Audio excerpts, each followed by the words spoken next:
नमस्कार किसान भाइयों, डेयरी ज्ञान में आपका स्वागत है। तो किसान भाइयों, वैसे तो प्राकृतिक खेती करने की जो उत्सुकता है वो दिन प्रतिदिन हमारे देश के किसान भाइयों में बढ़ती ही जा रही है। पर आज हम आपको बताने वाले हैं गाय पर आधारित प्राकृतिक खेती के बारे में, और उसमें भी विशेषकर भारतीय नस्ल की जो गाय हैं उन पर आधारित प्राकृतिक खेती के बारे में। तो किसान भाई चलिए वीडियो को शुरू करते हैं और जानते हैं पूरी जानकारी कि किस तरीके से आप गायों पर आधारित प्राकृतिक खेती कर सकते हैं। तो वीडियो को शुरू करने से पहले जिन भाइयों ने अभी तक हमारे चैनल को सब्सक्राइब नहीं किया है वो हमारे चैनल को सब्सक्राइब कर लें और बेल आइकन जरूर दबा लें। तो किसान भाइयों, आज पूरा विश्व गायों के औषधीय, कृषि तथा आर्थिक मूल्य को जानता है, क्योंकि गाय दुनिया का एकमात्र ऐसा पशु है जिसका दूध, गोबर और मूत्र सभी मानव जाति के लिए महत्वपूर्ण है। और इसमें भी विशेषकर जो भारतीय नस्ल की गाय हैं उनकी जो गुणवत्ता है, चाहे वह उनका दूध हो, चाहे गोबर या मूत्र इत्यादि, वह सर्वोत्तम बताया गया है। परंतु दुर्भाग्यवश हमारे देश की गायों की दूध देने की क्षमता कम होने के कारण अभी तक हमारे देश के किसान या पशुपालक मुख्य रूप से अपना नहीं पाए हैं, जिस वजह से आज भी हमारे देश की नस्ल, हमारे देश की गायों की नस्ल ज़्यादातर गौशालाओं में छोड़ दी जाती हैं, जिससे कि उनका जो उचित सदुपयोग होना चाहिए वह नहीं हो पा रहा है। और साथ ही साथ बैलों का जो स्थान था वो आज हमारे खेतों में ट्रैक्टरों ने ले लिया है, या फिर और जो उपयोग हम करते थे बैलों को वो भी हमारे ट्रैक्टरों इत्यादि मशीनरों ने ले लिया है। तो किसान भाइयों, जब तक हम देसी गायों की आर्थिक व्यवहार्यता को फिर से स्थापित नहीं करेंगे तब तक हम उनकी रक्षा नहीं कर पाएंगे। इस विषय के बारे में पर्याप्त शोध और ज्ञान उपलब्ध है कि किसी को इसके लिए दौड़ने की आवश्यकता नहीं है। हम दो क्षेत्रों पर ध्यान केंद्रित करने की आवश्यकता है। एक तो सबसे पहले हमें ये समझना पड़ेगा कि हम की जो गायों के गुण हैं, सबसे पहले हमें वह समझने होंगे। हमारी जो भारतीय नस्ल की गाय है उसमें क्या क्या गुण हैं। दूसरा, अब हम उसके बाद में बात करेंगे प्राकृतिक खेती के बारे में कि कैसे हम इन नस्ल की गायों से उपयोग में लेकर के अपनी प्राकृतिक खेती कर सकते हैं। हालांकि जैविक खेती भी इसी का एक अनुरूप है, परंतु प्राकृतिक खेती, जिसे कि नेचुरल फार्मिंग भी बोलते हैं, वह शुद्धतः प्रकृति पर आधारित ही होती है और उसमें जितने भी आप पदार्थों का इस्तेमाल करते हैं वह प्राकृतिक होते हैं। जबकि जैविक खेती में विशेषज्ञों द्वारा बताया जाता है कि कहीं ना कहीं कुछ रासायनिक पदार्थों का भी इस्तेमाल किया जाता है। तो किसान भाइयों, सबसे पहले हमें जो समझने की ज़रूरत है कि किस तरीके से भारतीय नस्ल की जो गायें हैं वह हमारे लिए बहुत महत्वपूर्ण है और हमें उनकी रक्षा किस प्रकार से कर सकते हैं तथा किस तरीके से उनको नज़रअंदाज किया गया है पिछले वर्षों में या पुराने समय में, जिससे कि आज भी वो अपना वो स्थान प्राप्त नहीं कर पाई हैं जो कि उनका होना चाहिए। तो उदाहरण के तौर पर हम आपको एक बताते हैं। 1960 के दशक में ब्राज़ील ने भारत से 3 मवेशी नस्लों का आयात किया, गुजरात से गिर और कंकरेज और आंध्र प्रदेश से ओंगोल। ये अनिवार्य रूप से इनके मांस निर्यात को बढ़ाने के लिए ही आयात किए गए थे। यह केवल तब था जब ये नस्लें ब्राज़ील में उतरी और उन्हें दूध उत्पादन के लिए एक अच्छा स्रोत माना गया। पारंपरिक ज्ञान पर हाल ही में FAO प्रकाशन में यह देखा गया है कि भारत में एक बेकार माना जाने वाली नस्ल ब्राज़ील को एक महान आर्थिक धन निकला। इन नस्लों से ब्राज़ील में दूध का स्तर बढ़ाया गया, उनकी आनुवंशिकता पर ध्यान दिया गया, उनकी ब्रीडिंग पर ध्यान दिया गया और आज ये नस्लें वहाँ पर एक विशेष दुधारू मवेशी नस्लों में से एक मानी जाती हैं। इन्हीं वजह से ब्राज़ील हाल के वर्षों में दुनिया के सबसे बड़े पशु सुधारकों और भारतीय मूल के वीर्य के सबसे बड़े आपूर्तिकर्ताओं के रूप में उभरा है, जिसे अब दुनिया की सर्वश्रेष्ठ डेयरी नस्लों में से एक माना जाता है। तो किसान भाइयों, ये हमारा दुर्भाग्य रहा कि हम अपने देश की जो सर्वोत्तम नस्लें हैं हम उन्हें नहीं जान पाए, पहचान पाए और हमने उन्हें व्यर्थ समझ करके गौशालाओं में छोड़ दिया।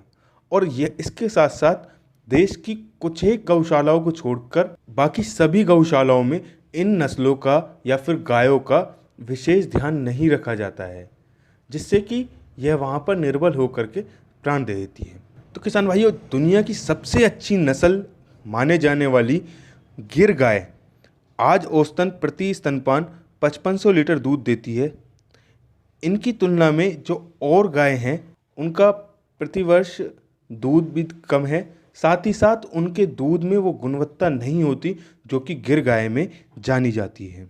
तो किसान भाइयों, यह हमारा दुर्भाग्य ही है कि भारत देश, जिसके पास दुनिया में मवेशियों की सबसे बड़ी आबादी है और मवेशियों की कुछ 30 मान्यता प्राप्त नस्लें हैं, आनुवांशिक संदूषण ने इसका असर उठाया था, परंतु भारतीय मवेशियों की 1 दर्जन से अधिक नस्लें आज लगभग गायब हो चुकी हैं, जिससे कि अब कुछ एक नस्लें जो कि एक विशेष नस्लें हुआ करती थी एक समय पर, वो हमें देखने नहीं मिलती हैं। इतना कि कुछ साल पहले ओमान ने भारत से एक असामान्य अनुरोध किया।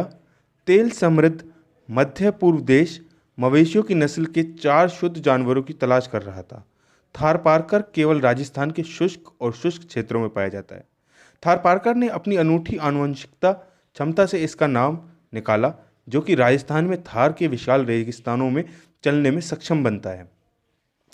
किसान भाइयों, थारपारकर जो नस्ल है वह अधिक तापमान में भी अपने आप को अनुकूलित बना लेती है और उस तापमान में भी अधिक दूध तथा गुणवत्ता वाला दूध देने की क्षमता रखती है, जबकि हमारे देश में इन नस्लों पर कुछ विशेष ध्यान नहीं दिया जाता, जिससे कि दिन प्रतिदिन हमारे देश में से ये नस्लें जैसे कि गिर, साहिवाल, थारपारकर इत्यादि कम होती जा रही हैं और इनसे जो गुणवत्ता वाले हमें दूध, गोबर, मूत्र इत्यादि मिलते थे, उनकी उत्पादकता भी दिन प्रतिदिन कम होती जा रही है। तो किसान भाइयों, विदेशों में जहां भारतीय नस्ल के मवेशियों की गुणवत्ता को समझा गया और उन्होंने इन नस्लों पर काम करके इनकी दूध देने की क्षमता भी बढ़ाई, साथ ही साथ आज की समय में वो देश भारत के साथ साथ और देशों को भी उन नस्लों के मवेशी का निर्यात तथा उनके वीर्य इत्यादि का भी निर्यात कर रहे हैं। तो यह हमारा दुर्भाग्य रहा कि हम अपने देश की नस्लों को नहीं समझ पाए। यह तो थी मुख्य बात कि हमें किस तरीके से अपने देश की जो मुख्य नस्लें हैं जो कि पूजनीय हैं उन्हें समझने की ज़रूरत है।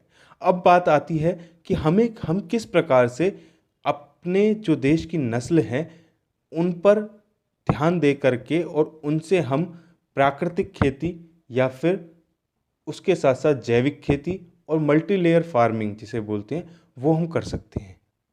तो किसान भाइयों, जैसा कि नाम से ही स्पष्ट है, प्राकृतिक खेती वह खेती है जहाँ पर कुछ भी संसाधन आपको बाहर से लाने की आवश्यकता नहीं है। सभी संसाधन आपको प्रकृति द्वारा ही मिलेंगे, चाहे उसमें आपको खाद डालना हो या फिर ज़मीन की उर्वरक क्षमता बढ़ानी हो या फिर बीज इत्यादि कुछ भी हो। और साथ ही साथ इसमें आपको जुताई बुवाई के लिए भी आप विदेशी मशीनरियों या फिर देशी मशीनरियों की आवश्यकता नहीं होगी।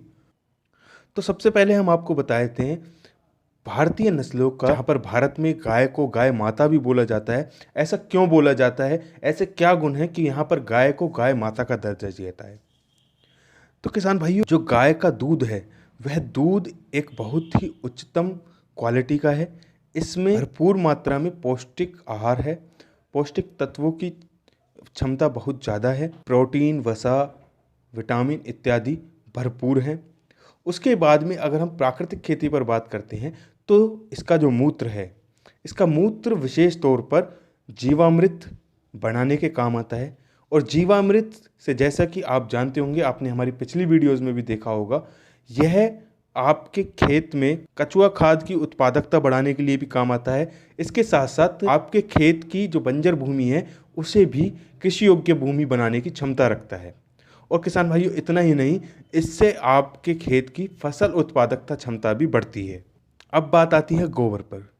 तो किसान भाइयों, हमारे देश की नस्लों का जो गोबर है वह गोबर एक विशेष खाद का काम करता है। जैसा कि आपने गोबर खाद का नाम सुना होगा, कुछ समय के बाद में रखने के पश्चात जब इस खाद को हमारे खेतों में डाला जाता है तो इससे हमारे खेत की फसल उत्पादकता क्षमता कई गुना तक बढ़ जाती है। और यह जीवामृत में भी काम आता है, गोबर तथा गोमूत्र भी। तो किसान भाइयों, इतना ही नहीं, आप इससे मिलने वाले अपशिष्ट पदार्थों के साथ साथ अपनी खेती के जो अन्य कार्य हैं वह हमारे देश की जो प्राचीन नस्लें हैं उनसे कर सकते हैं। जैसे कि आपको अपने खेत में चाहे जुताई या बुवाई का काम करना हो, जो कि प्राचीन समय से हमारे देश में बैलों के माध्यम से ही किया जाता था, परंतु उनका स्थान ट्रैक्टरों इत्यादि मशीनरियों ने ले लिया। तो हम वापस अपनी प्राचीन पद्धति पर जाकर अपने देश की गायों को, अपने देश की नस्लों को भी बचा सकते हैं तथा हम इनके माध्यम से प्राकृतिक खेती भी कर सकते हैं। इसके साथ साथ अगर आपको अपने खेतों से जैसे कि पशुओं के लिए चारा लाना होता है तो वह भी आज के समय में ट्रैक्टर इत्यादि से लाया जाता है, परंतु अगर आप यहाँ पर प्राचीन पद्धति से वापस बैलगाड़ियों का ही प्रयोग करें तो आपको इन नस्लों में बचाव भी कर पाएंगे और साथ ही साथ प्राकृतिक खेती में भी आपको मदद मिलेगी। और किसान भाइयों, इतना ही नहीं, विशेषज्ञों द्वारा बताया जाता है कि रासायनिक खाद द्वारा मिला अनाज बहुत ही हानिकारक है, जबकि जो प्राकृतिक खेती से हमें अनाज मिलता है वह हमारे शरीर के लिए बहुत लाभदायक तथा पौष्टिक तत्वों वाला माना जाता है। तो किसान भाइयों, यह थी वीडियो आज आपको जो हमारे देश की नस्ल है जिनको छोड़ करके हम विदेशी नस्लों पर जैसे कि होलिस्टन फ्रीजन इत्यादि पर आ गए थे, उनके मुकाबले हमारे देश की नस्लों में क्या एक गुण है। और अगर हम अपने देश की जो मवेशी हैं, जो गाय की नस्लें हैं, उन पर हम विशेष ध्यान दें, उनकी ब्रीडिंग पर ध्यान दें, तो हम किस तरीके से उनसे दूध की उत्पादन क्षमता भी बढ़ा सकते हैं और हम अपने देश की जो प्राकृतिक नस्लें, जो प्राचीन नस्लें हमारे देश की लुप्त होती जा रही हैं, हम उन्हें भी बचा सकते हैं। और इसके साथ साथ हम रासायनिक खेती को छोड़कर प्राकृतिक खेती पर भी किस तरीके से आ सकते हैं इन पशुओं की सहायता से। तो किसान भाइयों, अगर आपको हमारा यह वीडियो अच्छा लगा तो इसे ज़्यादा से ज़्यादा लाइक और शेयर करना ना भूलें। साथ ही साथ अगर आप हमारे चैनल पर आज पहली बार आए हैं तो हमारे चैनल को सब्सक्राइब जरूर कर लें। धन्यवाद।